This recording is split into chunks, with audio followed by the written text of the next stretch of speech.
Hi, Darren from SimNation again. Just wanted to recap the third round here real quick and talk about the fourth round. Gonna go through this pretty fast. I don't want to spend a lot of time on this video today, mostly because it's just a recap video. But I think in the third round, what you're looking for is a potential start or definitely a contributor or someone who will add value within the next season or two. And that's how I'm gonna assess these picks. Uh, First, in general, I will tell you I like what New York is doing. I think that they have had a really solid draft. This is another good example. I think Whitaker could actually come in and start right away. Yeah, he doesn't have the strength, but he's definitely a good technique blocker. So, yet another good pick from Cable. Um, uh, Atlanta is CPU. This is a good pick for them. They like to run the ball.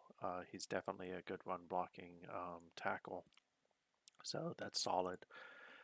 Solid pick if you're looking for a middle linebacker. I think that this is one of those where they will contribute in a season or two, but definitely you stick this person in the middle and they should do decent for you. Houston is JP, I think. So Jack Sneed, I don't like this pick as much. I liked Jack Sneed, but as I look at it, I don't think that he was as good as I thought he was. So I'm hoping JP didn't pick him based on anything I've said, but I don't remember him also being as high on my draft list as I had put others on the end. But I think you could salvage him by running him, using him in run downs, and then just developing over time, and I think he'll become decent. Some others would probably just say just cut him on the spot. I like this pick, even though he doesn't have speed. He's got great hands. He's got good agility for Indy, which I believe is Rick. I think that this is a guy you put in the slot, and I think he, in the short passing game, will contribute pretty decently, and he's only got room to grow. I will say I like Peter's pick. Brain Morrell is someone I was high on, but I think he chose the wrong one from Hawaii. But at the same time, this guy's just going to be another part of his lethal passing offense. He's got good speed, hands, maybe not what you want, but the agility is really off the charts. So this is a solid, if not good pick or great pick from Peter, which is what we're getting used to from him. Chicago Bears is a CPU team. This is a solid pick. This person will be able to come in, probably play them in the box in the beginning, but over time they'll probably develop and get some more speed. I like Bio Eagles pick Hill. He's not the fastest, but you pay him in a nickel package, he's going to pick off a lot of passes. So good pick Hill, especially in the third round. David Leslie dropped all the way from the first round, so that was a good pick. I like this pick as well. At face value, 70s are probably like he's maybe too slow. I don't really think that. I think he's a really good box safety and has the ability to cover tight ends, which is traditionally what you want out of a free safety. Plus, in deeper coverages, he's gonna have a head start on the wide receivers because he's playing farther back. Not a big fan of this pick from Tampa Bay. I think in time he will develop to be a good run blocker, but I think there were better options at center than Zink. Um, Chicago runs the ball.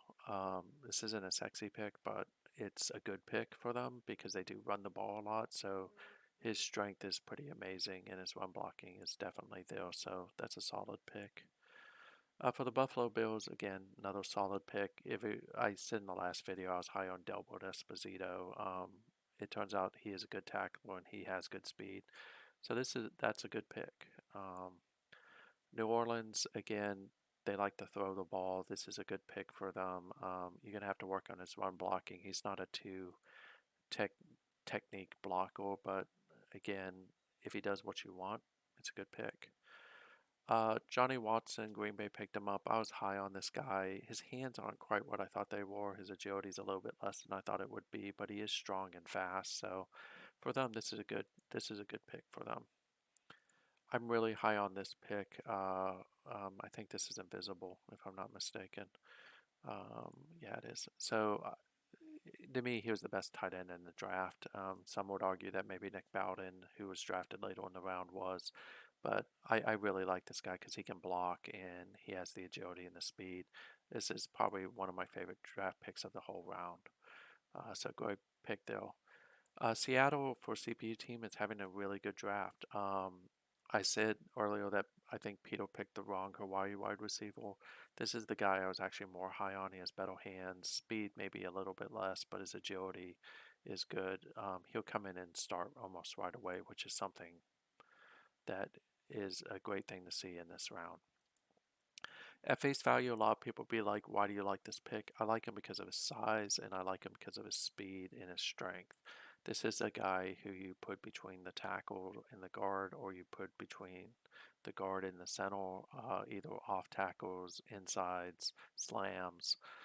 He'll get it done for you.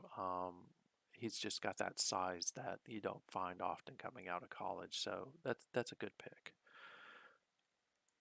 Uh, It's not a sexy pick, but I think I know what Shark's going for here, and I will say that he probably will get it from him, which is a interior wide receiver that you run on the short route, who uses his agility and his hands to get the ball and then run. I think he's like an Edelman, I would say, but it's a solid pick, especially in the third round, and he'll get value out of him pretty quick because I think I know what he's going for, and he definitely will get it. Uh, I'm not as big on this pick as most. Again, I think there were better people to pick in the third round from a defensive end perspective. And I think this is going to be a multi-year project. His speed is not quite where it needs to be. His strength is not quite where it needs to be. He doesn't have that fast first step. But the good news is once he gets a hold of someone, he is going to bring him down. Um, I, Prince is probably drafting for development. This guy's a really good development player. Give him a few seasons, and I think you have a starting tackle, especially with that strength. So that's a solid pick. Um, I like this pick a lot, actually, from Tennessee. I was high on Branch, and he's just, I think, is going to be a good day one starter. He'll have some issues. I also like this pick. I was high on Stinnett. So Stewart got himself a developmental guard. You could probably start him this year, but I wouldn't. I would sit him and then give him a season 2 of training, and then I think you have a starting guard. Don't like this pick as much as I thought I would, but definitely a slot corner, but he should be able to play zone pretty well with his agility and his speed. Um, and Kansas City, that probably will help, but I think he's going to have a hard time keeping up with the speed of the wide receivers. I would not play him in man coverage because between Prince and Peter, they'll just absolutely destroy him.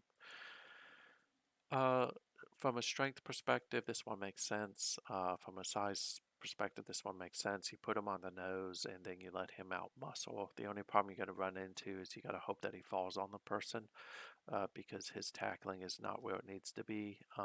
But again, at 308 pounds with a strength of 93, what you have yourself here is a nose tackle. Um, Atlanta again with another solid pick. This guy's more of a development, but he's going to probably be a really good one for him, especially at center. I was high on Rodriguez to begin with, so that's a really solid pick. Given who was left in the tight end stock, this isn't a horrible pick. I don't like the speed at all, but I think that there were other better people to be had. Buckingham is someone I thought should probably go in the fifth or sixth round. So this is not as strong of a pick as it could have been. I think you will get value out of this guy over time because he has good agility, good hands. He can definitely run block. But given who was left in the tight end pool at this point, there were better picks to be had. I like this pick from Templar. I think he's got himself a contributing defensive end right off the bat who over time can become a starter. So that was a solid pick. Tennessee, another good pick. They like to throw the ball. Warner is a very good technique pass blocker, so solid pick. Um, Development again with Leonard. Probably can come in and start day one. He's got obscene strength, so this is another pretty good pick. I'm not just saying this because it's my pick. This is a great pick in Nick Bowden, who arguably could have competed with Sam King for the best tight end in this draft.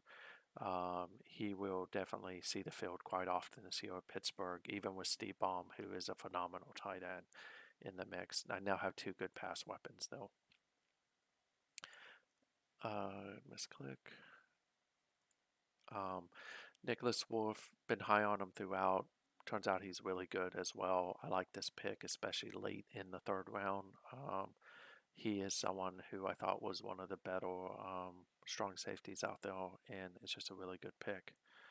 And to close it out, this is JP. Again, this is a solid pick, especially if you're looking for a run blocking guard. You can run off his side very easily. He probably could even start in at $500,000 a year. That's obscene value.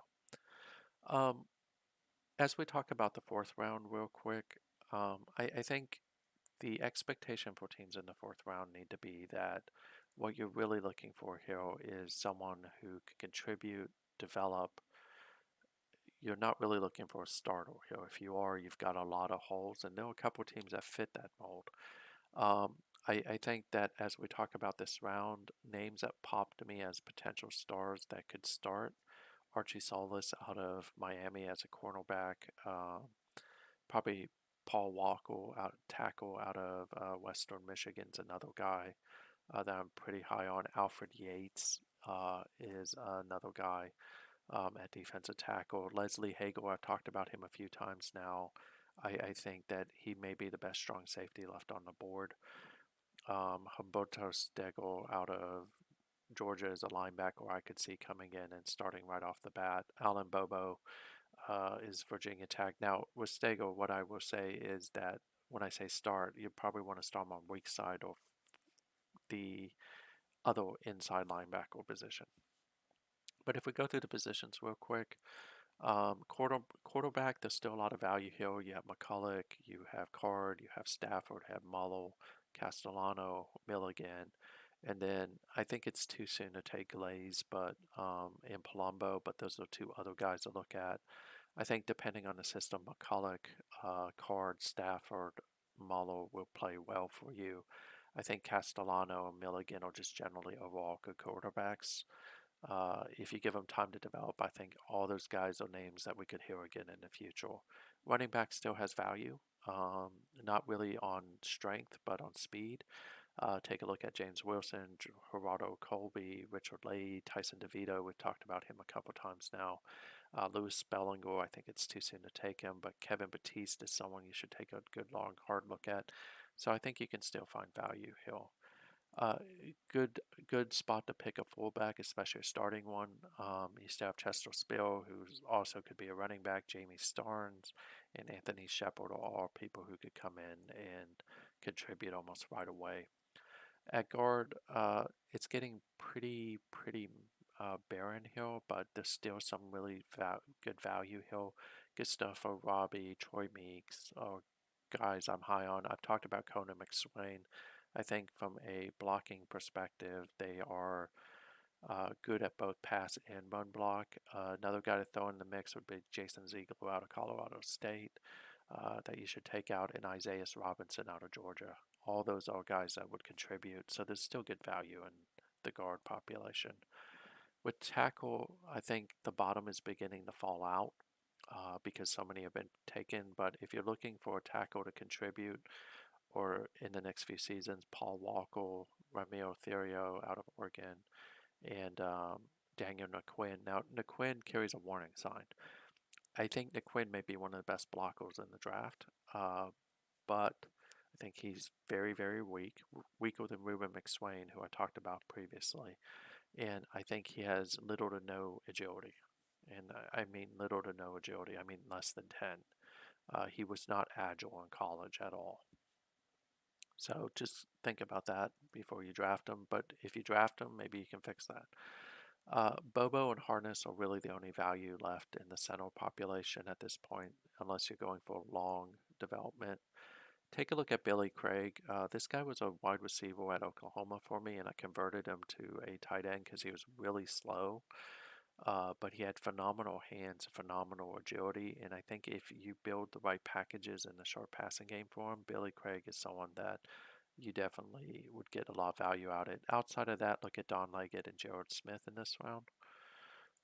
Wide receiver, again, Falsey still on the board. Les Jackson, I think, is the best overall wide receiver left on the board. David DeMarco, Trinidad Taylor, Mike Mosel are people I would take a good long hard look at for this round. At defensive end, there are only a few left, I think, that are of value. Tucker Hunnell out of Boise State, Ahmad Alexander out of Hawaii, are really the two guys that I would put up there and say take a good long hard look at. Uh, at defensive tackle, again, value's getting very thin here, but there's still some in this round, especially if you want someone to contribute. Alfred Yates from Fresno State, Damon Wood out of Northern Illinois, Scott Wu out of Arizona State. Scott Wu is probably the strongest of the bunch, and at 6'4", 311, if you're looking for a nose tackle, I'll take a good long hard look at him. With linebacker, there's still good value in this round. A couple of these guys could actually start. I'm not going to mention which ones I think that they are, but Cloud Strange is one guy who I'm pretty high on. Humberto Stagal, we talked about him already. Sean Cunningham, we've talked about him a few times, but two guys I would say focus on, and I'm going to give you a still. And if I'm wrong, you can say something bad to me, but if I'm right, you can say something good to me. Thomas Ramsey out of Florida State, I think, is a good late round addition, but I think the still in this round is going to be Larry Doherty out of South Florida. I went back and looked through the college notes I had and also looked in the almanac in SNCFL, and I don't know how I missed him, but he stands out. In fact, I toyed not even saying something about him because I was like, I'm going to get me a good linebacker. But I could be dead wrong on it too because I don't know what the randomizer's done to him. But I would take a good look at Larry Doherty if you're looking to pick a linebacker in this round. Don't pick a free safety in this round. There aren't any. It's pretty much dried up. Kurt Daly is someone you could maybe pick if you want to play someone who can play zone and be a box safety. But outside of that, that's it. Strong safety, we talked about Hagel, we've talked about Kenyon, we've talked about American. Those are really the last of the strong safeties. All of them are value add picks, so I would look at them. If you're going to go for Kickle, go for Stuart Taylor. If you want the best all around, if you want a boomer, go for Eric Stock. Too soon to take a punnel in my eyes, but if you're going to take a punnel, Joseph Dominguez stands out from me. So that's the third round. I'm not going to do a fourth round video. I'm going to combine the fourth and fifth round into one video, and then of course we'll do the sixth. So we're going to change the schedule up. Fourth round runs tonight, fifth round will run tomorrow night, sixth and seventh round will run on Friday night. And then we'll move into free agency. I will do one on Saturday that talks more about free agency. And also that one may be a little bit more of a also training type video where I talk about how I look at free agency. Hope you see value in this. If you want to join our league, we have a lot of teams open. Just go ahead and take a look at the links, and hopefully this draft has been fun for most of you. I know it's been fun for me. I really like what the new coaches are doing. And Peter, again, of course, is just having a great draft. But I think right now I would say Cable's having a better draft than Peter. And Peter will say, well, I'm picking at the end of the round. He's picking at the beginning of the round. Of course, he's going to have a better draft than me. But overall, we have some people who have had really, really solid drafts. And when we get to the Friday or Saturday video, I'll rate everybody. So thank you for your time. Have a great day.